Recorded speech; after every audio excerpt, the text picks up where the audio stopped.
What it do, homies? It's your boy Dave, and I'm back today. Got some new NF. This time we're checking out Happy. Let's go ahead, shut up, and turn it up.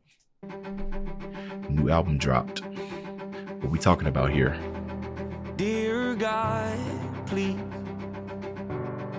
hear me out. I know it's been a couple years since I've reached out and said hello. I bet you're wondering why I keep obsessing on and stressing all the little things when I should be living life and soaking up the memories. I know I've been selfish, I have no excuse to give you it's true.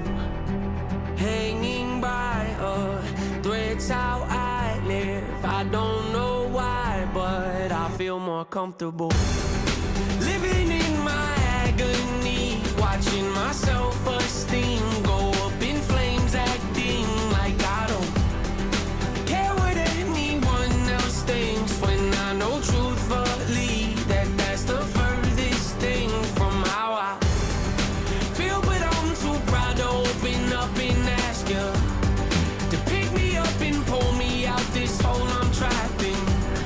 The truth is I need help, but I just can't imagine who I'd be if I was happy. Yeah.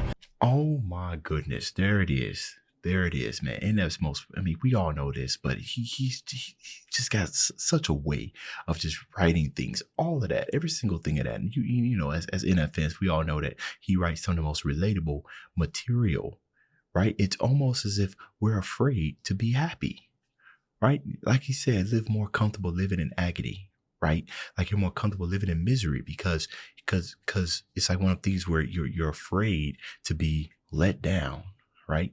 Especially when it all comes to things that's happened in your past. You don't want that stuff to happen again. So the answer inside your head is to always just live in agony, right? It kind of reminds me of the Incredible Hulk when they asked him, how are you managing your his anger? He said, I'm always angry. You know, you just kind of just get trapped in that. You kind of get trapped in that, and it becomes self-depreciating, right? You start inflicting like self-harm and mental, right? So when I'm listening to this song, it's almost, not almost, but it's like he's telling me that, he is aware of what's going on, right? He is bringing himself out of this. It's like almost like an apology, to himself, and he starts it off by saying like, dear God and everything. But it's almost like an apology to himself, but more of a realization. It's like one of the things where there's power in things that you say. The first step to overcoming any type of issues that you're dealing with, especially when it comes to the past, is first by admitting that you are hurt. Right, that you're living in agony, right? That you're doing these things. You have to admit it to yourself, because that's the first step. So, love this. I like this too. The truth is, I need more help, but I just can't imagine who I'd be if I was happy. Because you've just been living so much. Like, what is happiness? Oh man, the amount of times I experience this daily, it's crazy. Well, not daily, but there are times where I just experience this. Overall, I am happy, but I do have my down times. Nothing as serious as NF is, but I do relate to it on to some degree. I was happy, yeah. Been this way so long, it feels like something's off when I'm not depressed. I got some issues that I won't address. I got some baggage I ain't opened yet. He said it's been so long, he know what he feels like when he's not depressed.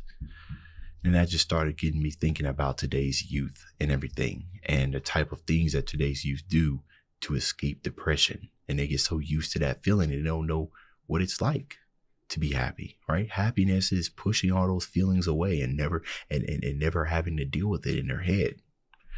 Man. Depressed, I got some issues that I won't address. I got some baggage I ain't opened yet. I got some demons I should put to rest. I got some traumas that I can't forget. I got some phone calls I've been avoiding. Some family members I don't really connect with. Some things I said I wish I would've not let slip. Some hurtful words that never should've left my lips. Some bridges burned, I'm not ready to rebuild yet. Some insecurities I haven't dealt with yet. I'll be the first to admit that I'm a lonely soul, and the last to admit I need a hand to hold. Losing hope, headed down a dangerous road. Strange, I know, but I feel most at home when I'm living in my agony.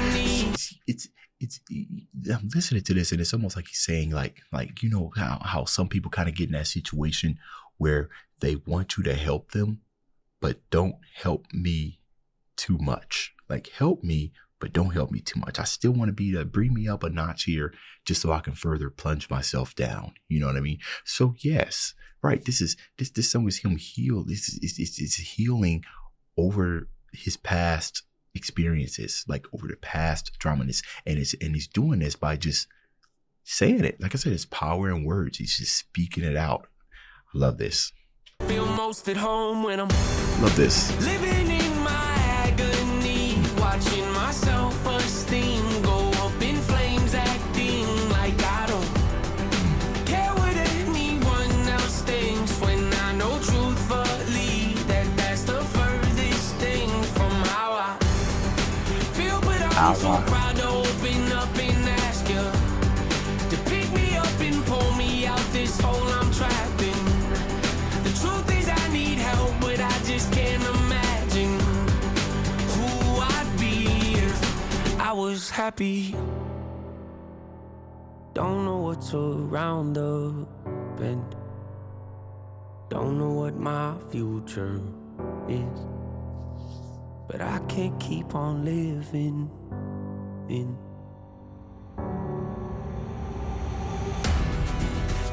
in my agony, watching my self-esteem go up in flames, acting like I don't care what anyone else thinks, when I know truthfully that that's the furthest thing from how I feel. But I'm too proud to open up and ask you to pick me up and pull me out this hole I'm trapped in.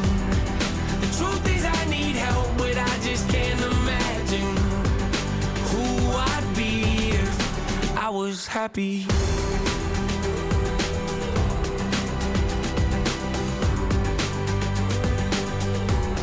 If I was happy.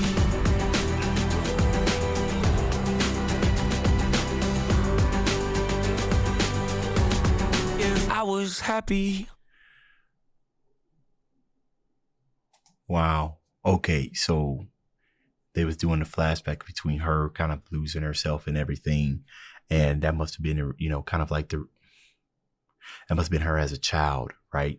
Like maybe she was going back and forth with trying to forgive, you know, all this type of stuff and all the trauma that was going through. And you see the sad face on the girl's sad face, right? I think that was her. And it looked like she was kind of just going about, like I was telling you guys earlier as we were watching this, how it kind of felt like he was just, you know, saying these things to himself as a form of healing, right? And then we had the video and everything. Maybe she was saying these things to herself, right? Just trying to get herself to get out of this agony and go and confront her mother, right? And maybe just decide to be happy. You know what I mean? It made me very sad to kind of see that kid there that just was not enjoying what appeared to be her birthday. I got 2 kids of my own, and it would absolutely just kind of tear my heart if I can't, you know, if they're sad about something like that. You know, I want them to be happy, right? They're kids. They deserve to have the life that I did not have. They didn't ask to be born into this world. So, you know, it's my responsibility to make sure they have everything they have and everything. So it kind of tugged on me right there, just looking at her being sad and everything. But yeah. It looked like she had to get over it. Couldn't imagine what it was like to be happy. Finally decided to accept it. What's interesting, I say the word interesting a lot. What's intriguing was how that whole entire thing changed. How it kind of went from her being sad to happy. It was like if I'm remembering something, and it's a dark thought, that maybe I'm visualizing myself being happy in that dark thought, even though it didn't happen. It's like how I decide to view my past. Oh, you can kind of look at it that way. Even though your past has been very dark, right?